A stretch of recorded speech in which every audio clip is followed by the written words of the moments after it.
Hello, good morning students. Today we are going to deal with Standard 10th English poem 2.3 The Twins. Last period we have seen about the translation as well as it's a chit chat, and now we are going to deal with English workshop. This is a very good poem written by Henry Sambrook Lake, and in English workshop the first question is that rewrite putting the mistakes in the speaker's life in their proper order. स्पीकरच्या म्हणजे कवीच्या जीवनामध्ये आलेले जे काही चुकीच्या गोष्टी आहेत, घडलेल्या चुकीच्या गोष्टी आहेत, त्या योग्य क्रमाने लावायच्या. यातली पहिली गोष्ट घडलेली आहे ती म्हणजे कोणती बघा. No one in the family could distinguish between the twin babies. No one in the family could distinguish between the twin families. म्हणजे कुटुंबातील कोणताही सदस्य या दोघांमध्ये फरक करू शकत नव्हता. Second, at the naming ceremony wrong names were given to the two twin brothers. नाव ठेवण्याच्या कार्यक्रमामध्ये किंवा बारशाला त्या ठिकाणी दोन्ही भावांना नावही चुकीची देण्यात आलेली होती. म्हणजे एका भावाचं, त्याच्या भावाचं नाव हे कवीला दिले गेलं आणि कवीचं नाव हे भावाला दिलं गेलं. म्हणजे उलट झालं, भावाचं नाव कवीला आणि कवीचं नाव भावाला. त्यानंतर तिसरे बघा इन्सिडेंट कुठली आहे. He got beaten up often at school. नेहमी त्याला शाळेमध्ये मारलं जायचं, त्याला म्हणजे कवीला. त्यानंतर the speaker desperately asked for guidance. आणि स्पीकर जे आहे म्हणजे कवी जे आहे ते अतिशय त्रस्त होऊन त्या ठिकाणी प्रत्येकाला गायडन्स मागायचे, प्रश्न विचारायचे. हे चौथं आहे. पाचवं बघा. The speaker's bride became his brother's wife. Speaker's bride ही जी आहे नववधू, नियोजित वधू, ती त्याच्या भावाची पत्नी बनली. आणि शेवटचं वाक्य आहे ते शेवटीच आहे. Even in death the twins were not spared during burial. हा लास्ट सेंटेन्स आपला इव्हेंट आहे. सेकंड क्वेश्चन आहे. पिक out 4 situations in the lives of the twins which are too absurd and senseless to believe. तीन गोष्टी लिहायच्या, 4 घटना आपल्याला लिहायच्या की जे absurd आहेत किंवा सेन्सलेस आहेत. absurd म्हणजे हास्यास्पद, सेन्सलेस म्हणजे ज्याला काही बुद्धिमत्ता लावली नाही आहे, फक्त विनोदी म्हणून त्या ठिकाणी कल्पना व्यक्त केलेली आहे. पहिली सांगू आपण. The people begin mistaking one for the other. People begin mistaking one for the other. Second आहे.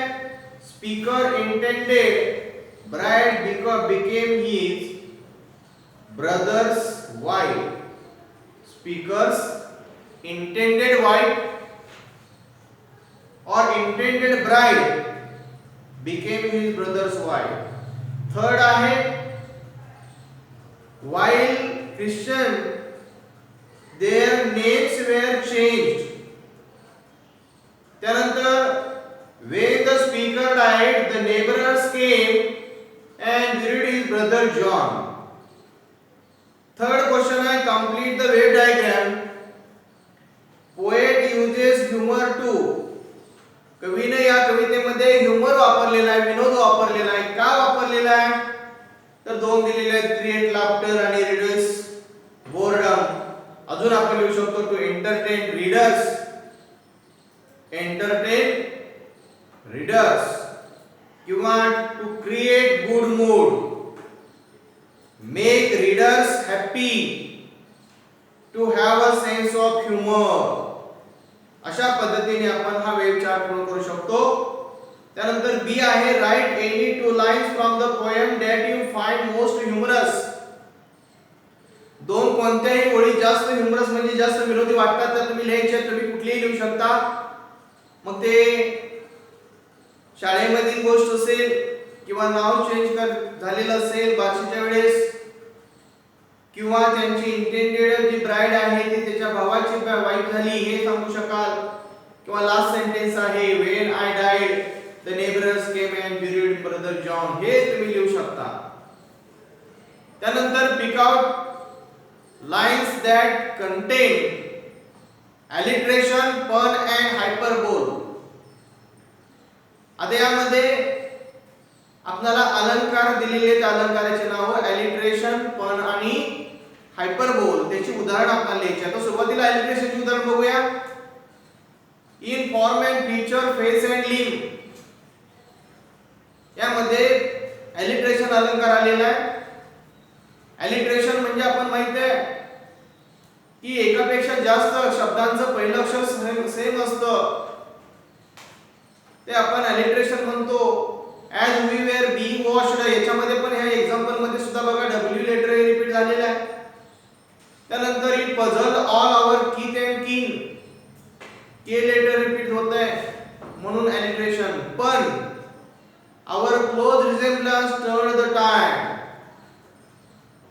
आणि दुसरं वाक्य it reached a fearful pitch.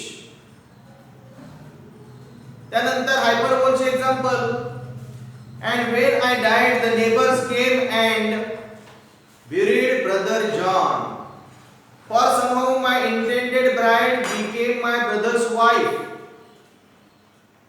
पाचवा क्वेश्चन आहे pick out from the poem sets of words that generally go together. काही शब्द असे असतात की ते एकत्र जात असतात, म्हणजे एकत्र येत असतात, वापर एकत्र होतो. इथे एक्झाम्पल काय दिलेलं आहे किथ अँड किन. अजून बघा आपल्याला काय लिहिता येतील form and feature, face and limb, fearful pitch, fate's decree. अशा पद्धतीने ही ऍक्टिव्हिटी या ठिकाणी पूर्ण होते. त्यानंतर आपल्याला write in your notebook summary of this poem in 15 to 20 lines in your own words and you can suggest another humorous titles. आपल्या शब्दामध्ये स्टोरी लिहायची, कवितेमध्ये काय दिलेलं आहे, कशाबद्दल दिलेलं आहे, कशा इव्हेंट घडलेले आहेत, आणि त्या ठिकाणी आपण शीर्षक सुद्धा आपण मनाने देऊ शकतो एखादं विनोदी. आणि शेवटीचा प्रश्न आहे तो म्हणजे ॲप्रिसिएशन. ॲप्रिसिएशन मध्ये आपल्याला माहिती आहे की त्या ठिकाणी 5 पॉइंट्स आपल्याला लिहावे लागतात. एक पोएमचं नेम, पोएटचं नेम, त्यानंतर राईम स्कीम, आणि त्यानंतर सेंट्रल आयडिया आणि फिगर ऑफ स्पीच. ते यातलं बऱ्यापैकी आपण या ठिकाणी पाहिलेलं आहे. सेंट्रल आयडिया कुठली लिहिणार तुम्ही की यामध्ये त्या ठिकाणी कशा प्रकारे त्यांचं दुःख त्या कवीने व्यक्त केलेलं आहे, ती सेंट्रल आयडिया त्या ठिकाणी लिहायचं. आणि या पद्धतीने आपण हा इंग्लिश वर्कशॉप या ठिकाणी पूर्ण केलेला आहे. पुढचा पार्ट आपण पुढच्या व्हिडिओमध्ये बघूया. तोपर्यंत take care. Have a nice day. Thank you.